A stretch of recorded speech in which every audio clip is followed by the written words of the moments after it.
So this is a short video to take a quick moment to go over one brief aspect of, apart from Monday's reading, part of question 2, article 3. We discussed in class the second and third proofs for the existence of God. Not a Christian God, according to Aquinas, but some kind of first principle, some kind of metaphysical first principle.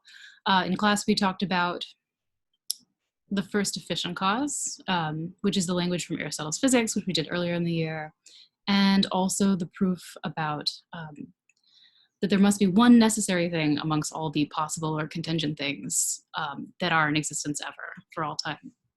So I'm just going to briefly share my screen with you so that you can see the highlighted text. The first proof is about motion, and it's very, very similar to the efficient cause one. We found in efficient cause that there couldn't be an infinite chain of efficient causes because efficient causes always work by having something that is first. That's the way that they work. The example of the ball being hit by the little boy, goes into the window, breaks the glass hits someone, the glass hits the vase, right? And then the family is sad. All these are chains of efficient causality. It's a slightly broader category than motion. So motion is important because motion harkens back to the Platonic sense of motion as being a kind of an inferior sort of being. We're looking for something that is long-lasting, that's perfect. And so it's going to turn out that if we examine the way that motion works in the natural world, we have to trace it back to something that is first. That is the first mover, but also something that is itself not moved. So this follows the same logic as efficient cause. The idea is that nothing can be changed from potency to a full state of action unless you have something already in act. And that's true of motion. Anything that is put in motion, anything that is put in motion has to be put in motion by something already in motion.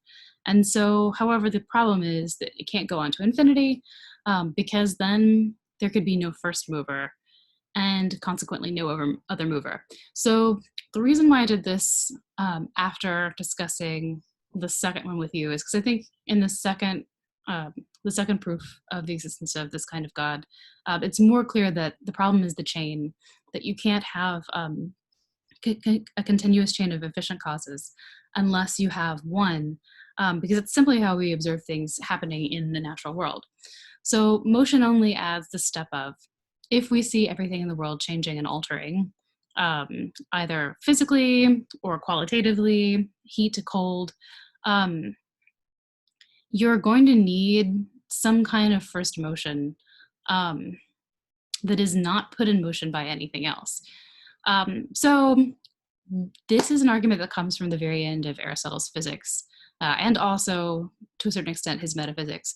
So we will look at this proof more in detail later.